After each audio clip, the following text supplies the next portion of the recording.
Hello everyone, इस video में हम कर रहे हैं संसदीय सरकार, जो कि चैप्टर नंबर 3 है, सामाजिक, आर्थिक एवं राजनीतिक जीवन का। तो इसके हम क्वेश्चन आंसर को समझेंगे। ठीक है, तो चलिए स्टार्ट करते हैं। यहाँ पे जो हमारा पहला क्वेश्चन है वो बहुविकल्पीय है। तो यहाँ पे है, प्रतिनिधि का अर्थ क्या होता है। प्रतिनिधि कौन होता है? आम लोगों द्वारा किसी क्षेत्र से चुना गया व्यक्ति या सरकार द्वारा किसी क्षेत्र से चुना गया व्यक्ति, उस क्षेत्र का जाना माना व्यक्ति। तो देखिए, हर एक क्षेत्र से एक लोग को चुना जाता है, वो भी लोगों के द्वारा, आम जनता के द्वारा चुना जाता है, ताकि उनके जो कार्य है उसे वो व्यक्ति कर सके। ठीक है, और उनकी आवश्यकताओं की पूर्ति कर सके। तो लोगों द्वारा चुना गया व्यक्ति ही प्रतिनिधि होता है। ठीक है। दूसरा है, राज्य विधानसभा के लिए चुने गए व्यक्ति को क्या कहते हैं। तो राज्य विधानसभा के लिए चुने गए जो व्यक्ति होता है उसे क्या कहते हैं? वार्ड पंच कहते हैं, थानेदार, विधायक क्या कहते हैं? राज्य विधानसभा के लिए चुने गए व्यक्ति को।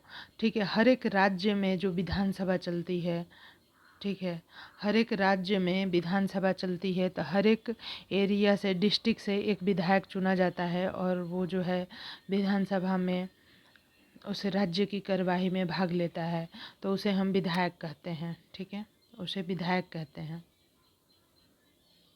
संसदीय सरकार में आम लोगों की भागीदारी किस तरह से होती है? जो संसदीय सरकार होती है उसमें आम लोग कैसे भागीदारी लेते हैं? तो यहाँ पे हम देखेंगे, जो आम लोग होते हैं अपने मत का प्रयोग कर संसद सदस्य के रूप में अपने प्रतिनिधि को चुनते हैं। जैसे कोई व्यक्ति है, वो जो है चुनाव से पहले अपने प्रचार प्रसार करता है, हम आपकी विभिन्न आवश्यकताओं को अलग अलग तरीक़ों से किस तरह से पूरा करेंगे, और मैं किस तरह से आपके लिए एक अच्छा प्रतिनिधि हो सकता हूँ। तो जो आम लोग होते हैं उसे अपने विचारधारा के अनुसार चुनते हैं। इस प्रकार संसदीय सरकार में आम लोगों की अप्रत्यक्ष रूप से भागीदारी होती है। तो जो संसदीय सरकार होती है, अप्रत्यक्ष भागीदारी कैसे हुई? क्योंकि उस संसद के सदस्य को वो हर आम व्यक्ति ही चुनता है, तभी जाके वो संसद तक पहुंच पाता है। अगर आम व्यक्ति ना चाहे तो कोई भी गलत व्यक्ति संसद तक नहीं पहुंच सकता है। प्रतिनिधि को आम लोगों के साथ सीधा संपर्क रखना क्यों जरूरी है? जो प्रतिनिधि होता है वो आम लोगों के बीच में जाके उनसे सीधा संपर्क रखता है। प्रतिनिधि को आम लोग ही अपने मत का प्रयोग कर चुनते हैं, ताकि वे उनकी समस्याओं को हल कर सके। इसलिए प्रतिनिधि को आम लोगों के साथ सीधा संपर्क रखना जरूरी है, ताकि वो अच्छे काम करेंगे तो लोग अगली बार भी उन्हें चुनेंगे। ठीक है, उन्हें चुनेंगे। तो यहाँ पे जो है कि जो प्रतिनिधि होता है, वो प्रतिनिधि इसलिए चुना ही जाता है ताकि जो आम जनता है उनकी समस्याओं को वो सॉल्व कर सके, उसकी समस्याओं का हल बता सके। तो जब वो सीधा संपर्क में नहीं आएगा जो आम जनता है उसके, तब तक उनकी आवश्यकताओं को समझेगा कैसे? प्रतिनिधि का चुनाव निश्चित समय के लिए ही क्यों किया जाता है? प्रतिनिधि जो है उसका चुनाव निश्चित समय के लिए ही क्यों किया जाता है? यहाँ पे देखेंगे, ताकि वे निरंकुश न बन जाएं, अगले चुनाव में जीतने के लिए वे उचित काम करें। ठीक है, अगर किसी व्यक्ति को हमेशा के लिए राजा चुन दिया जाए तो हो सकता है वो अपनी मनमानी करने लगे, अपने अधिकारों का गलत प्रयोग करने लगे। तो इसलिए जो है कुल 5 साल के लिए ही ये चुनाव होते हैं, हर एक 5 साल पे चुनाव दोबारा से होते हैं। क्या आम लोगों की भागीदारी प्रतिनिधि को चुनाव तक की ही सीमित होती है? जो आम लोग हैं उनकी भागीदारी प्रतिनिधियों के चुनाव तक ही सीमित होती है।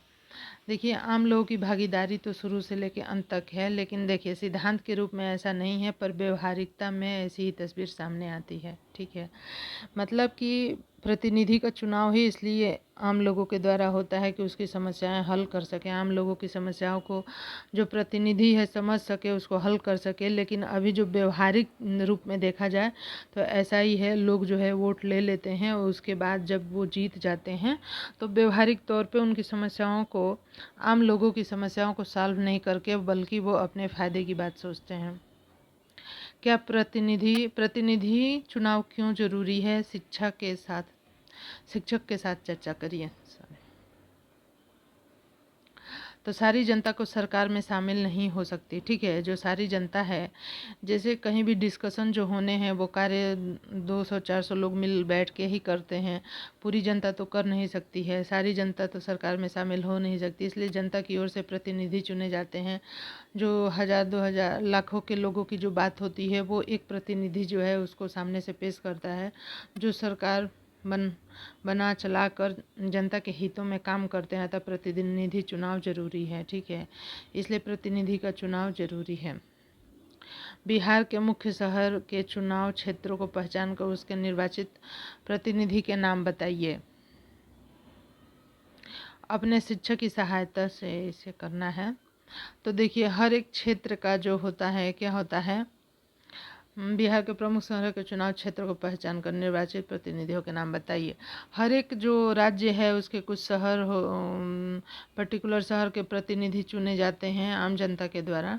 तो ये कह रहा है यहाँ पे बिहार के क्षेत्रों के जो प्रमुख शहर हैं, उन प्रमुख शहर क्षेत्रों के जो प्रतिनिधि चुने जाते हैं उनके बारे में बताना है। अगला जो क्वेश्चन है वो है, आपके संसद का क्या नाम है, वे किस निर्वाचन क्षेत्र में चुने गए हैं। तो यहाँ पे यह जो है किसी एक समय विशेष का लिखा गया है। शत्रुघ्न सिन्हा जो है कभी जो है संसद सदस्य थे, पूर्वी पटना निर्वाचन क्षेत्र से चुने गए थे, तो पटना से चुने गए थे, अभी तो दूसरे हैं। नक्शे को अलग अलग रंगों से दिखाने का प्रयास क्यों किया जाता है। तो अलग अलग रंगों से नक्शे को इसलिए दिखाया जाता है कि अलग अलग क्षेत्रों की पहचान की जा सके, ठीक है। बिहार के मुख्य राजनीतिक दलों के नाम पता कीजिए। जो बिहार है उसके मुख्य राजनीतिक दल कौन कौन से हैं। तो वो है जन मुख्य प्रतिनिधि दल कौन कौन से हैं।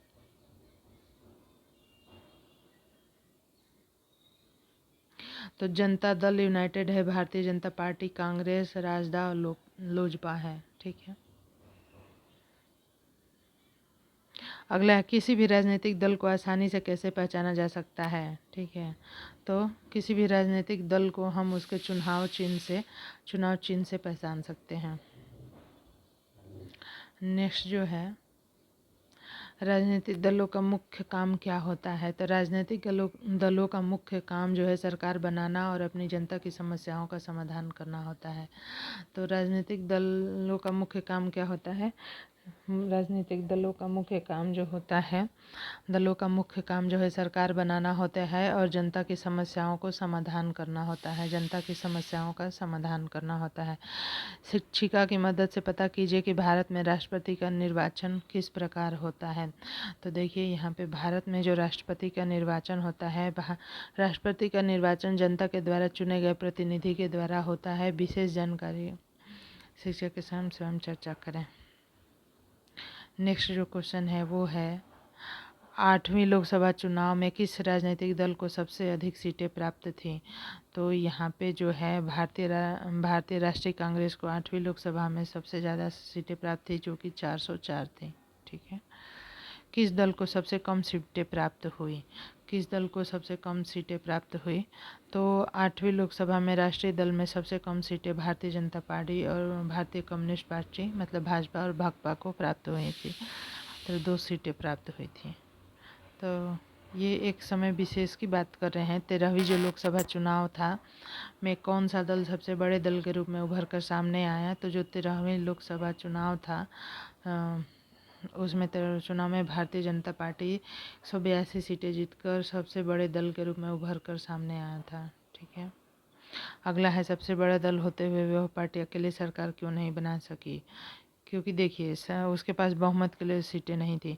जिसकी बहुमत होती है कहीं भी किसी भी राज्य में कहीं देश में भी उसी की सीटें बनती है, उसी की सरकार बनती है। तो बिहार में बहुमत के लिए 272 सीटें चाहिए, जो कि उसके पास नहीं थी, इसलिए वो अकेले सरकार नहीं बना सकी।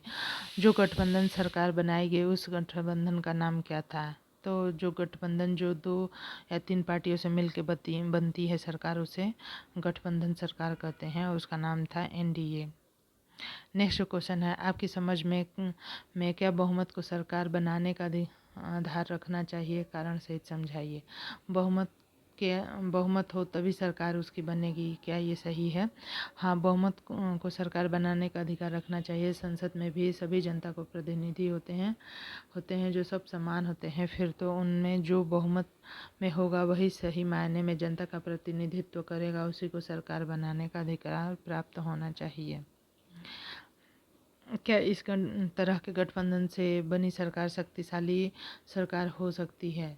तो अब यहाँ पे देखिए क्या है, क्या इस तरह से बनी सरकार शक्तिशाली सरकार हो सकती है? तो यहाँ देखिए, यदि गठबंधन के दलों में समझदारी भरा तालमेल होगा और उसके प्रति उनकी ईमानदारी निष्ठापूर्ण होगी, तभी सभी गठबंधनों की सरकार शक्तिशाली, अन्यथा गठबंधन के दल लड़ते रहेंगे और अपनी सरकार के लिए परेशानी खड़ा कर लेंगे। देखिए क्या होता है कि लोग गठबंधन का सरकार तो बनाते हैं, लेकिन नेताओं में भी उतनी उच्च समझ नहीं होती, वो आपस में लड़ते ही रह जाते हैं। राष्ट्रपति किस व्यक्ति को प्रधानमंत्री नियुक्त करते हैं? तो हमारे जो देश के प्रधानमंत्री हैं, देखिए कैसे नियुक्त होते हैं। राष्ट्रपति बहुमत प्राप्त दल या सबसे बड़े दल को प्रधानमंत्री नियुक्त करते हैं, ठीक है।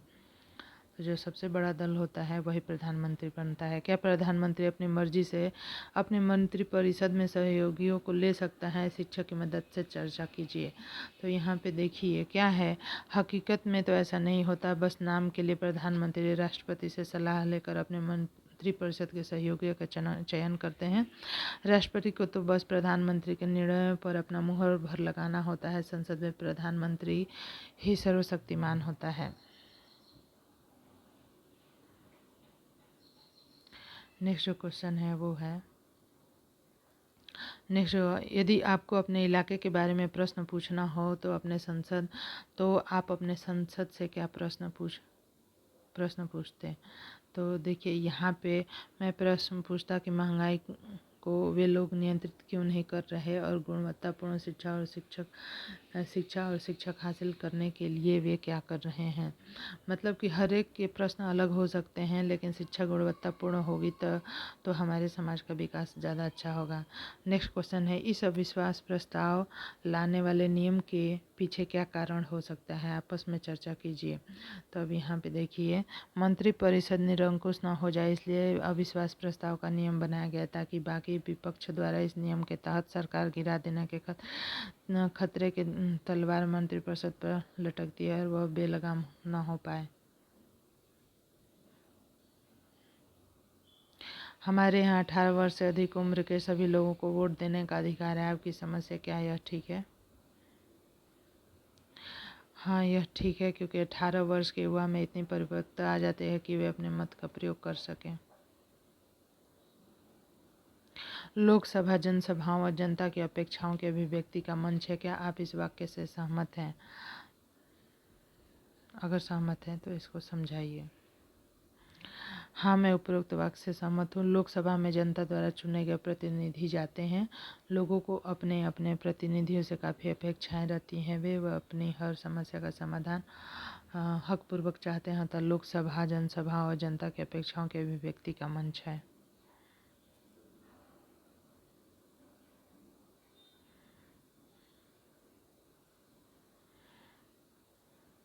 लोकसभा जो है क्या है, जनता की अभिव्यक्ति का मंच होता है।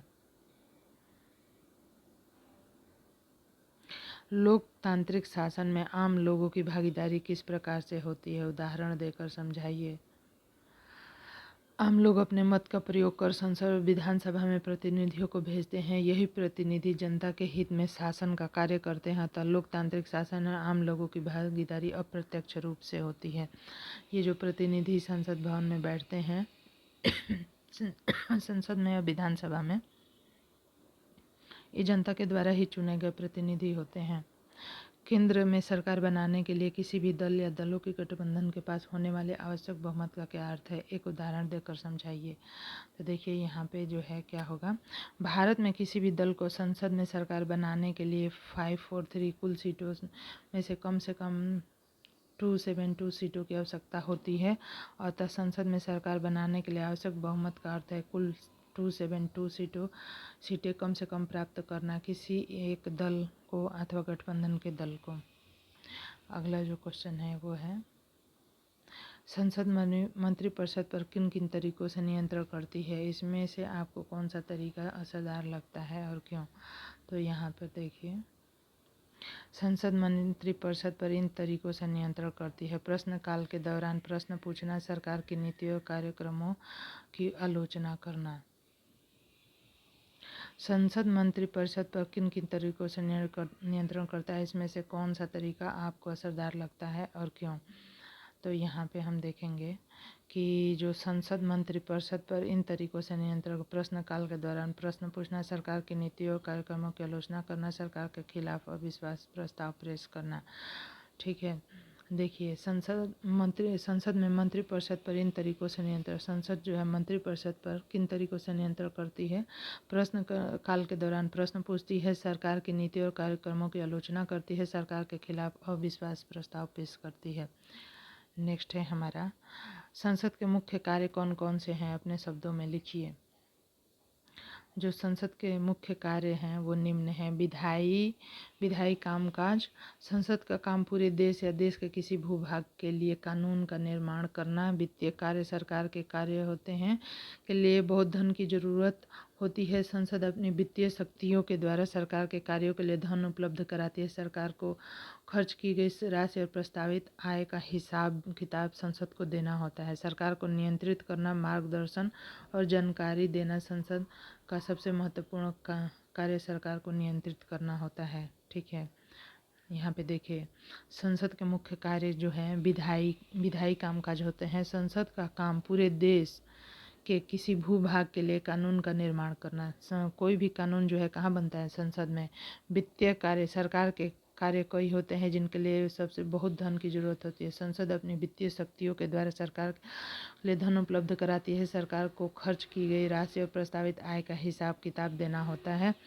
करना, मार्गदर्शन और जानकारी देना संसद का सबसे महत्वपूर्ण कार्य सरकार को नियंत्रित करना होता है। नेक्स्ट जो हमारा क्वेश्चन है उसको हम देख लेते हैं, वो है हमें जो है संसद के बारे में इंफॉर्मेशन देनी है। तो देखिए यहाँ पे संसद में कुल सदस्यों की संख्या कितनी होती है? नीचे दी गई तालिका में आवश्यक जानकारी। लोकसभा जो होते हैं, जो लोकसभा है उसके बारे में है। संसद की कुल संख्या लोकसभा में जो है 543 होती है, 543 सदस्यों का कार्यकाल 5 वर्ष होता है। सदन का कार्यकाल 5 वर्ष का। चुनाव का तरीका मतदान है। सभापति या अध्यक्ष के संसद के प्रतिनिधि होते हैं। चुनाव का तरीका तो ये मतदान के द्वारा आपस में चयन करके के द्वारा चुनाव का तरीका जो है चयन ही होता है, वोट ही होता है, वोट के द्वारा ही चुने जाते हैं। सभापति अध्यक्ष के संसद के प्रतिनिधि, सभापति अध्यक्ष जो होते हैं संसद के प्रतिनिधि होते हैं। ठीक है, तो लोकसभा में 543 सीटें होती हैं। सदस्यों का कार्यकाल 5 वर्ष का होता है। सदन का कार्यकाल भी 5 वर्ष का होता है। चुनाव का तरीका मतदान है, मतदान से चुने जाते हैं। जो अध्यक्ष होता है लोकसभा का वो संसद के प्रतिनिधियों द्वारा चुना जाता है। और चुनाव का तरीका जो होता है कैसे होता है? चुनाव का जो तरीका होता है आपस में चयन के द्वारा। अगर अध्यक्ष की बात करें, जो कि लोकसभा का अध्यक्ष होता है, वो एक होता है और सभी लोकसभा के लोकसभा के जो सभी प्रतिनिधि होते हैं वो बैठते हैं वहाँ पे और वो चुनते हैं अध्यक्ष को। तो इस तरह से ये चुने जाते हैं। तो यह जो था हमारा संसदीय सरकार का ये चैप्टर आपको समझ में आया होगा। ठीक है, तो आपको वीडियो कैसा लगा ज़रूर से बताएं। चैनल को सब्सक्राइब करें, लाइक करें और शेयर करें। धन्यवाद।